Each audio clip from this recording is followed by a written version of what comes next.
In the post-World War II era, Canadian diplomat, foreign minister, and future Prime Minister Lester B. Pearson was awarded the Nobel Peace Prize for his role in bringing about a multilateral peacekeeping force, the UN's so-called Blue Helmets. The style of international cooperation that emerged in a rules-based global order came to be a signature part of Canadian foreign relations and known as Pearsonian diplomacy. Well, we're a long way from that time and place. Is it also time, then, for Canada to take a different stance in the world? Let's find out as we introduce our guests from furthest away to closest to our studio, as is our custom. We start in Regina, Saskatchewan, with Jennifer Welsh, Professor of Global Governance and Security and Director of McGill University's Centre for International Peace and Security Studies. In River Heights, Winnipeg, Manitoba, Lloyd Axworthy, former Foreign Minister of Canada, now Chair of the World Refugee and Migration Council. And in the Annex neighborhood of Toronto, Ben Rowswell, former Canadian ambassador to Venezuela and a diplomat in Afghanistan. He's now president of the Canadian International Council. And it's great to have you three on TVO tonight.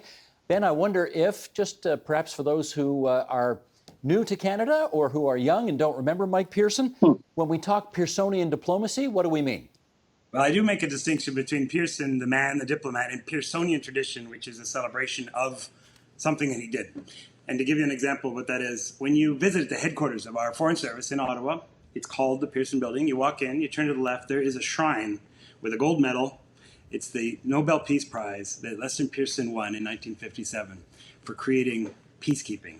At a time when Canada was searching for a new national identity, when we were dealing with a rise in Quebec separatism, we were breaking away from the UK, we were trying to negotiate a new relationship with the United States, that international accolades that came from that accomplishment in the international system gave Canadians great pride.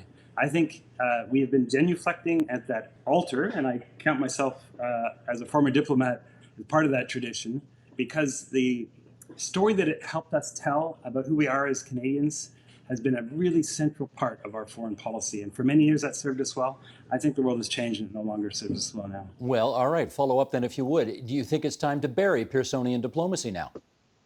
I do, and I think the real, the pin dropped for me with our failed bid to win the Security Council just a few months ago. I can totally understand why Canada would want to pursue a seat on the Security Council. It's the top table of the multilateral system. It's the place where issues of war and peace get debated. Of course, that's where Canadians want to be. And yet most Canadians, I was surprised by their opposition, even their hostility to the fact that the government was pursuing this. And it occurred to me that there's been a dangerous gap that's emerged between what Canadian citizens feel about international relations, the level of fear that we have as the world has become much more dangerous. There's a growing disorder, and this continuing pursuit of a story that we like to tell about ourselves.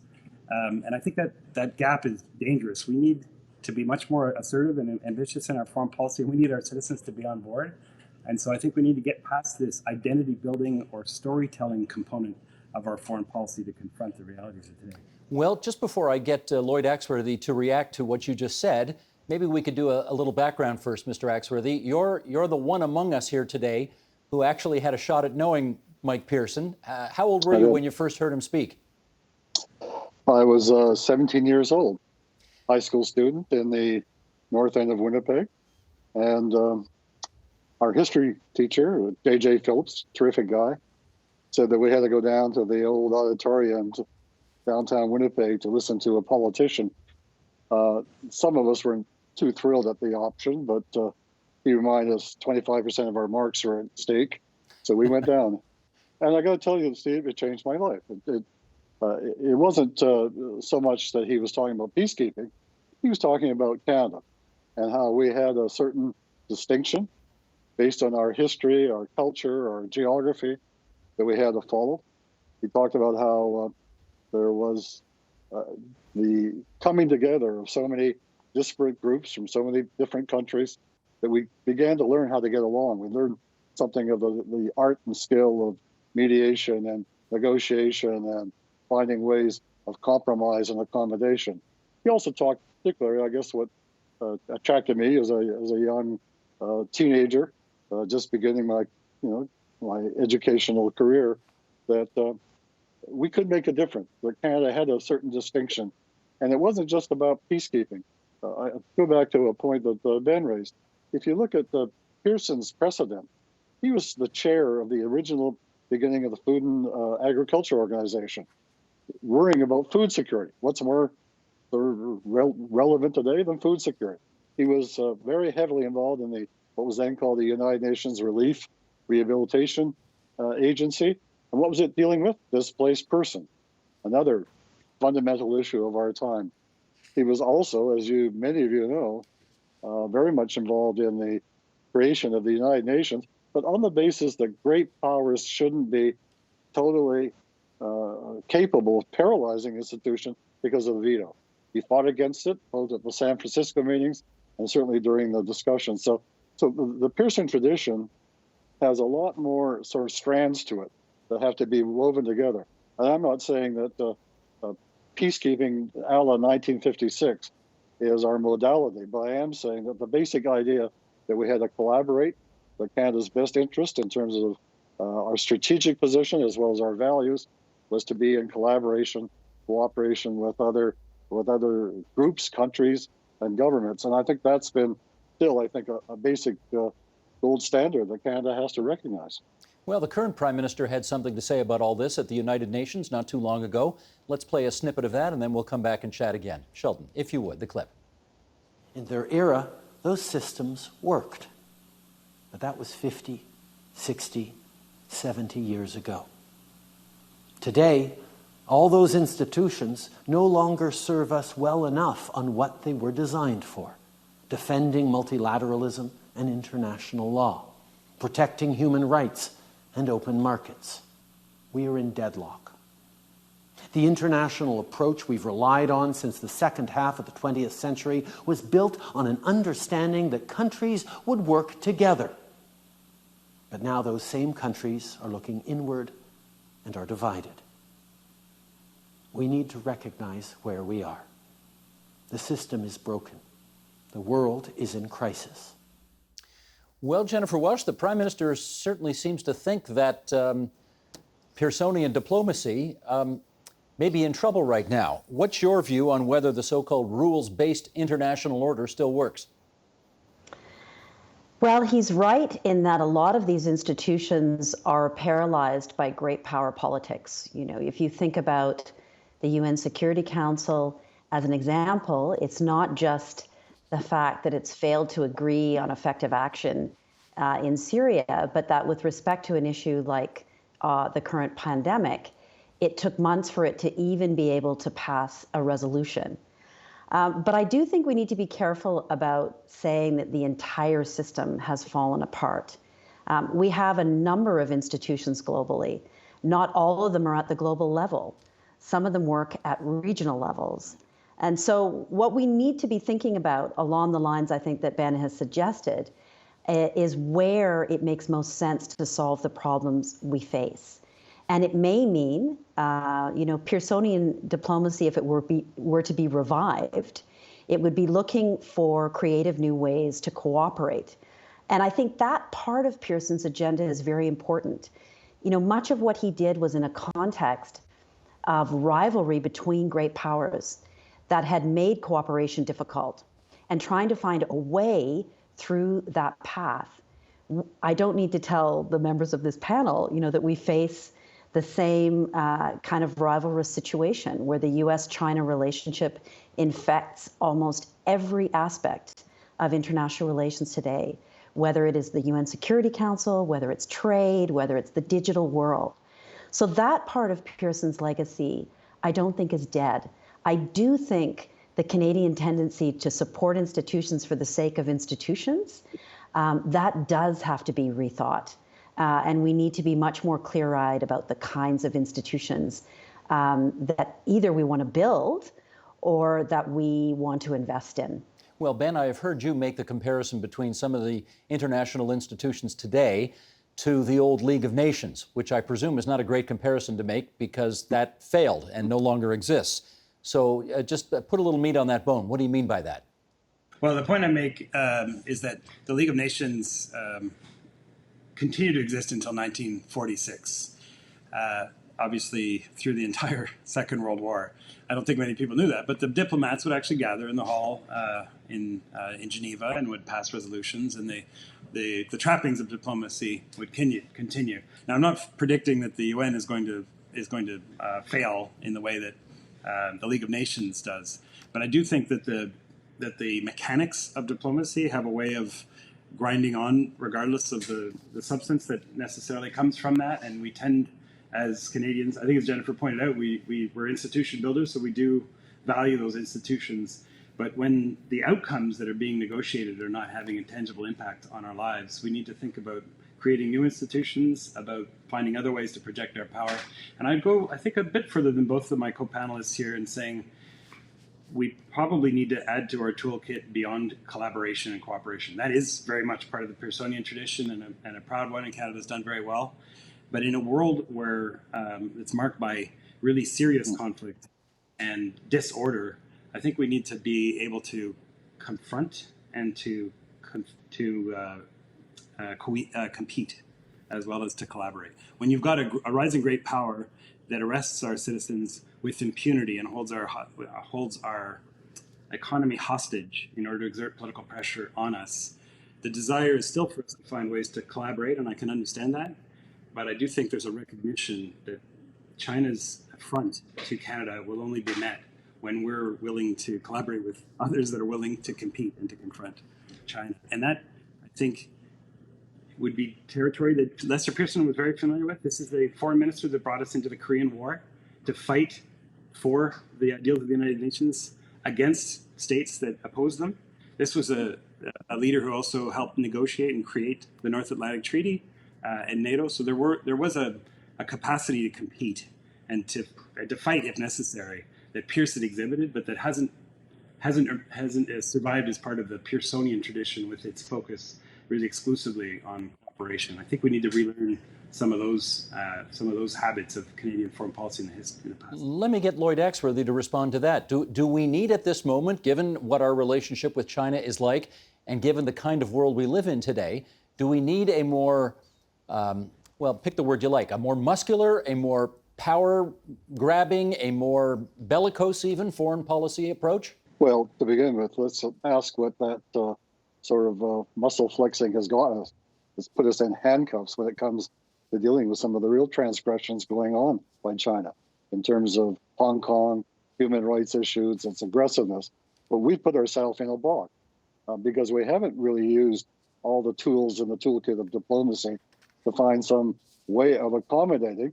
Plus the fact that I think it was clearly a reaction to what has changed dramatically in our universe is the Trump illusions, and that we've had to buy into many of them, which we have done to keep the peace on the border and to get along with our neighbor south of us. But the reality is that in many ways, I would make a case quite the opposite, that it's probably even more necessary to have diplomacy at work. And I just don't mean diplomacy in terms of people in striped pants meeting in quarters of chancery somewhere. I am talking about things like digital diplomacy, the ability to use the new technology to connect with people, citizens around the world. And I think the definition that's not being really addressed here is that part of the Canadian tradition, built on the Pearsonian foundation, was the protection of people, of civilians. And that is still, when we talk about conflict, it's not getting in to rub our elbows. It's beginning, how do you protect people right now who are starving in the Sahel? How do you protect people who are being displaced from the refugee camps in Greece? How do you protect people who are facing violations? The Yazidis, who we spent a lot of time with back in the 2019, but now they're trying to get back to their homeland, and they're being abused and violated and raped on the way back and being faced up with passing through landmines. So, this whole idea that it's black or white, I think what you have to take is the values and the experience and lessons. But I think what we need to do as Canadians, we have to substantially reinforce and buttress our diplomatic, our security, our intelligence toolkit. And here's something, Steve, that I think, let's put this discussion on a different plane. It's not just kind of muscling in between China, US, Russian kind of games at the Security Council. We're now dealing with these existential risks. The epidemic itself has bared open so many of the inequities of the world. The hovering climate change impact is creating massive shifts in terms of migration of people. These are things that can only be answered internationally. They're not something that we can even sort of put together in a small kind of conclave. We have to get real cooperation going. And I think we're working at that. But I think that at the same time, we have to retain our independence. We have to retain our ability to make our decisions, not to simply follow the flag waving of another country, particularly a big country. I think that would be a serious mistake. And that, to me, is one of the prime lessons of the Pearsonian tradition, is how do we retain our ability as a country with the kind of richness we have, the education we have, the skilled people we have, to make sort of important interventions, involvement. And let's not say that Pearsonian is just about diplomacy. You know, I go back to when we were putting forward the human security policy, and we were faced with a choice of whether we would be prepared to join in a NATO force dealing with the ethnic cleansing and the genocide going on in Kosovo. And we put our men and women, it was the toughest decision I ever made as a foreign minister. But the reality is, it did stop the kind of wholesale transgressions and violations of the people in a small state. Those are the kinds of things that the toolkit is much broader than just people at Security Council meetings or in embassies. Although I would say this, unfortunately, and I think Ben would verify this, over the last couple of decades, including now, we are really sort of eviscerating our diplomatic capacity. We're not putting the resources to work to not only bolster what we can do, but we're cutting back on international development aid. We are not providing the kind of presence that we need in so many parts of the world. And one of the reasons why we didn't make the Security Council election is because we simply didn't have the kind of people out there on the ground working for us. We didn't have an agenda that said to the rest of the world, what are we going to do in the Security Council? How are we going to protect people? Whatever the agenda should be.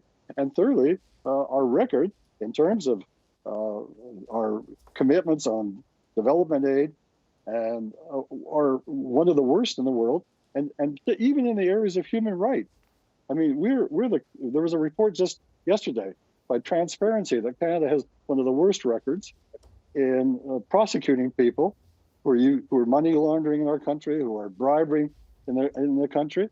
I mean, we've stepped back a lot from some of those basic values, and I'd like to see it restored to us. I don't mean we go back to 1956, but we go back to the ethos of that time, is that we have a role to play. All right, I take your point on all that. I take your point, and certainly the need for cooperation. But I wonder, Jennifer, whether, you know, we do hear more voices in Canada these days saying, okay, cooperation, fine, but this is a world today that's about naked power grabs. And Canada needs to express itself in a more powerful way if it intends to be a player in this kind of world. What do you think of that view?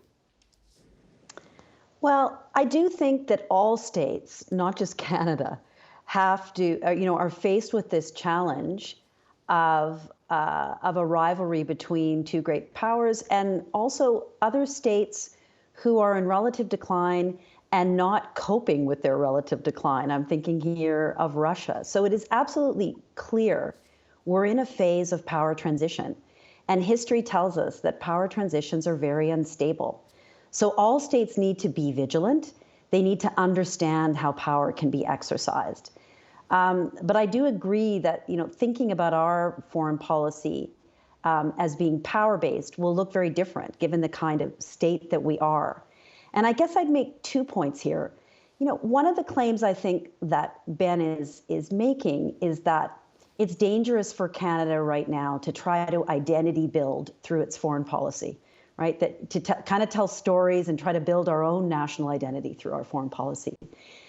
And I'm in part agreement, but I would also say, let's expand our horizons. Many states try to craft their national identity through their foreign policy. Historically, the United States has tried to do that. But both of the countries that were competing with Canada for a Security Council seat do it in great measure.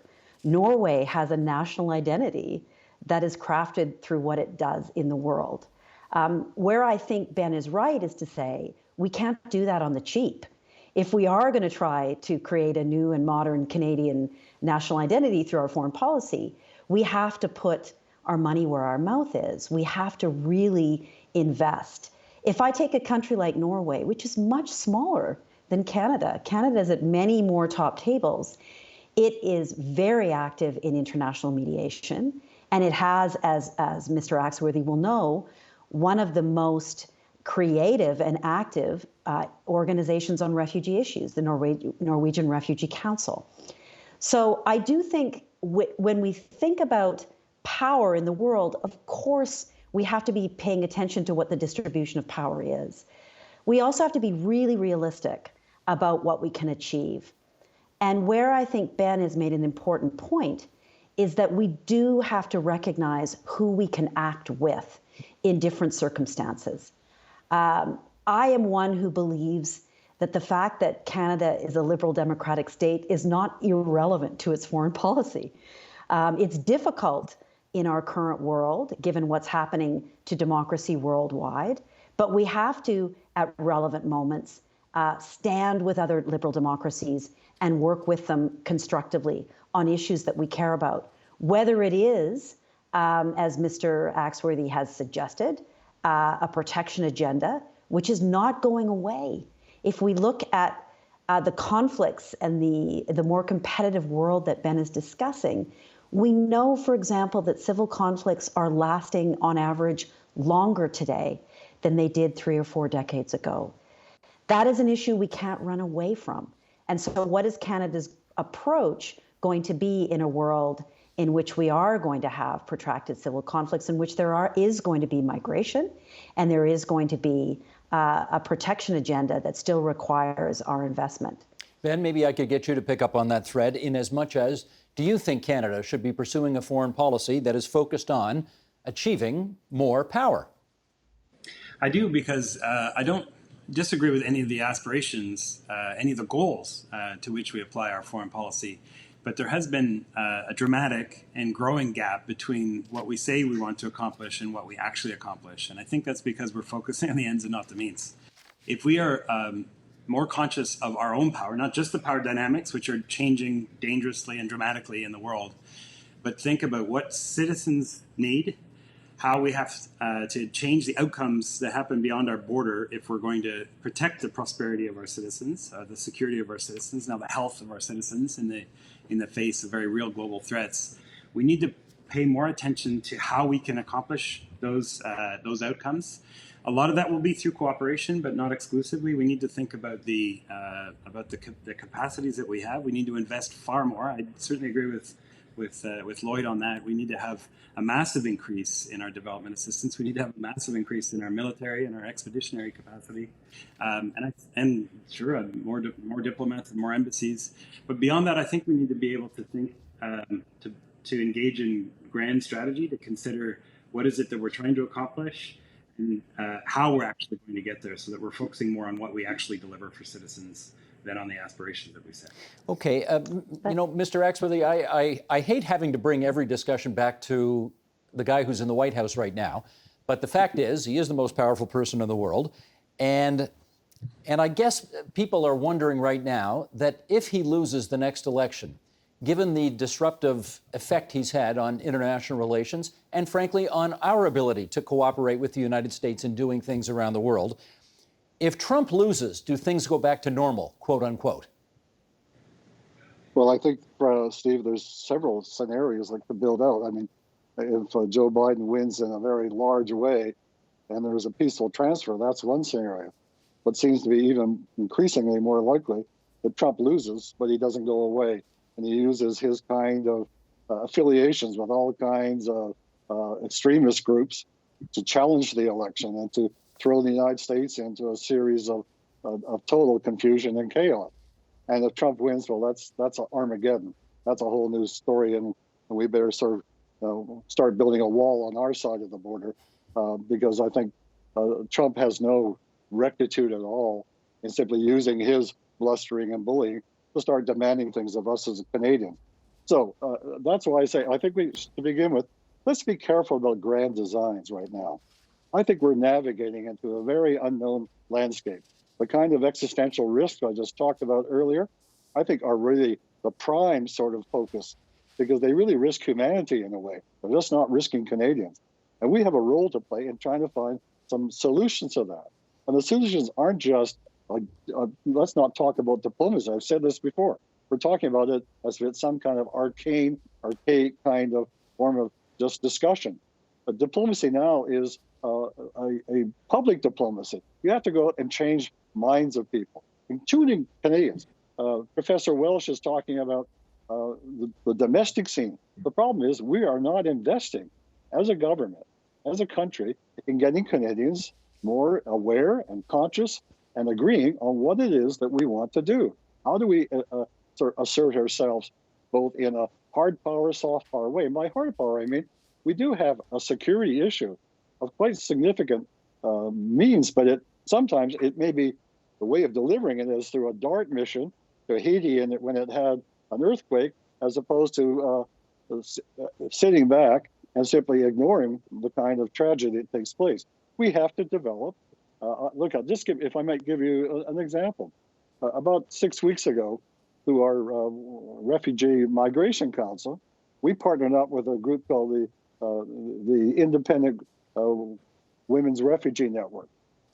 We were in contact with 700 refugee women around the world to talk about how is COVID affecting them, what's happening to them, because they're at the back of the queue, and that was their concern.